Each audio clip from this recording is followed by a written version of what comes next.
Il y a des promesses qui sont faites sous le soleil éclatant, avec des rires et des chants, et d'autres qui sont murmurées sous le voile discret de la nuit, avec le poids du secret et la fragilité de l'espoir. Celle-ci fut faite sous un ciel qui ne savait pas encore s'il allait pleurer ou brûler. Dans un village niché au creux d'une vallée fertile, où le fleuve apportait la vie et les montagnes la protection, vivait une jeune femme. Elle s'appelait Zara. Elle était la fille du chef, et son destin, comme celui de toutes les filles de chef, était tracé avant même qu'elle ne sache marcher. Elle devait épouser le fils du chef du village voisin, unir deux lignées, assurer la paix et porter l'héritage de son peuple. Une lourde tâche pour des épaules si jeunes. Zara était belle, avec la force tranquille des femmes de sa lignée. Mais sous cette apparence sereine battait un cœur qui rêvait d'autres chemins. Elle aimait s'échapper des rituels et des attentes pour aller s'asseoir au bord du grand fleuve. Là, elle regardait l'eau couler, emportant avec elle les feuilles mortes et les soucis du jour. Elle y trouvait une liberté que les murs du palais ne pouvaient lui offrir. C'est là, au bord du fleuve, qu'elle rencontra Kaël. Kaël n'était pas un prince. Il n'était pas le fils d'un chef. Il était un chasseur, un homme des bois, dont les mains connaissaient le langage des arbres et dont les yeux savaient lire les traces que les animaux laissaient sur la terre. Il était libre. Leur rencontre fut simple, comme le sont souvent les choses qui changent tout. Un regard échangé, un sourire timide, puis des mots, d'abord hésitants, puis de plus en plus confiants. Kaël lui parlait des secrets de la forêt, des chants des oiseaux que personne n'écoutait, des étoiles qui guidaient les pas des voyageurs.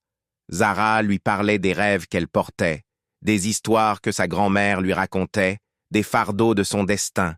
Ils se retrouvaient en secret, loin des regards, loin des attentes.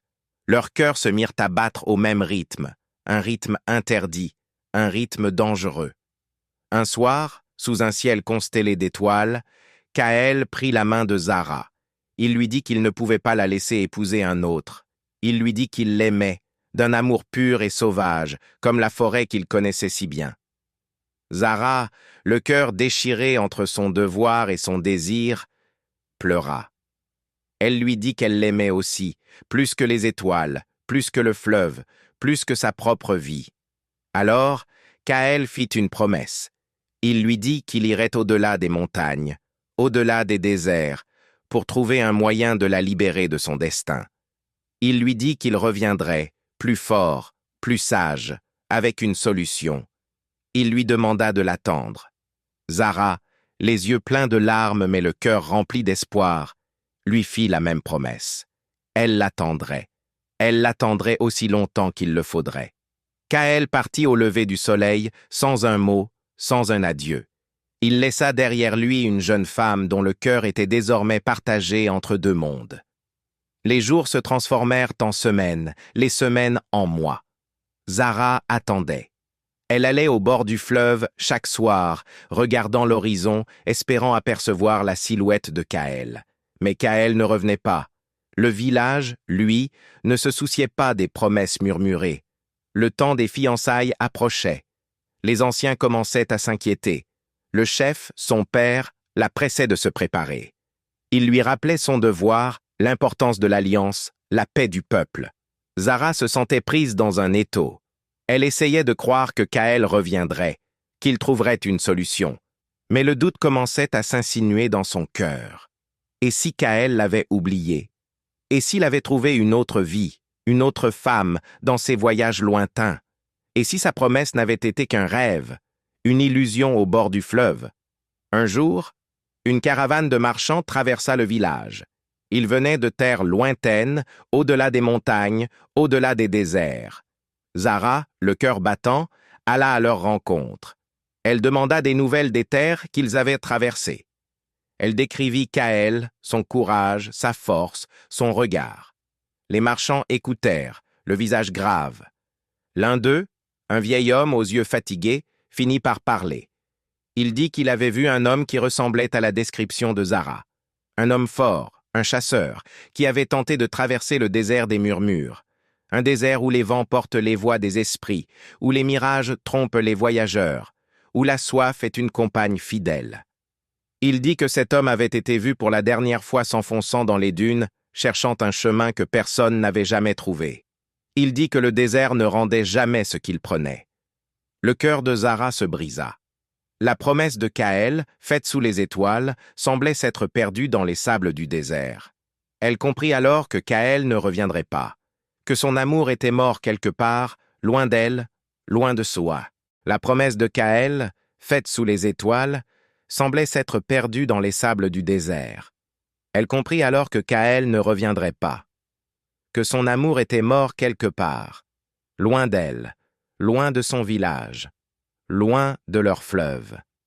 Le jour du mariage arriva. Zara se prépara, le visage impassible, le cœur vide. Elle portait les parures traditionnelles, les bijoux de sa lignée, le voile de la mariée. Elle ressemblait à une reine, mais elle se sentait comme une statue. Elle marcha vers l'autel, où l'attendait le fils du chef voisin, un homme bon, respectueux, mais qu'elle ne pouvait aimer. Les chants des femmes montaient dans l'air, les tambours battaient, mais Zara n'entendait rien. Elle ne voyait que le désert, les dunes, le sable qui avait englouti son amour. Au moment où elle allait prononcer les vœux, un vent violent se leva. Il apporta avec lui une odeur de sable chaud, une poussière fine qui piquait les yeux, et avec le vent, un murmure.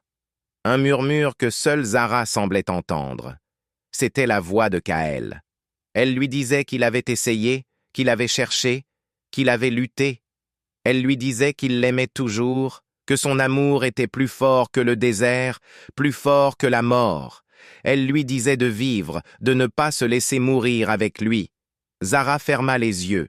Une larme, une seule, roula sur sa joue. Une larme pour Kaël, pour leur amour brisé, pour la promesse que le destin n'avait pas voulu tenir. Elle ouvrit les yeux. Le vent s'était calmé. Le murmure avait disparu. Elle regarda le fils du chef, puis son père, puis son peuple. Elle comprit qu'elle ne pouvait pas les laisser tomber. Elle prononça les vœux.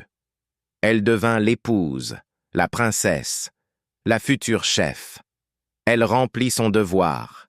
Elle fut une bonne épouse, une bonne mère, une bonne dirigeante. Elle apporta la paix et la prospérité à son peuple. Mais chaque soir, quand le soleil se couchait, elle allait au bord du fleuve. Elle regardait l'horizon et elle pensait à Kaël. Elle pensait à la promesse qu'il s'était refaite sous les étoiles. Elle pensait au désert qui avait gardé son amour. On raconte que, même vieille, même entourée de ses enfants et de ses petits-enfants, Zara gardait au fond de ses yeux une lueur de tristesse. Une tristesse qui venait de loin, du désert des murmures, du souvenir d'une promesse brisée. Et toi, quelle promesse as-tu faite que le destin n'a pas voulu tenir? Et comment as-tu continué à vivre avec le poids de ce qui aurait pu être?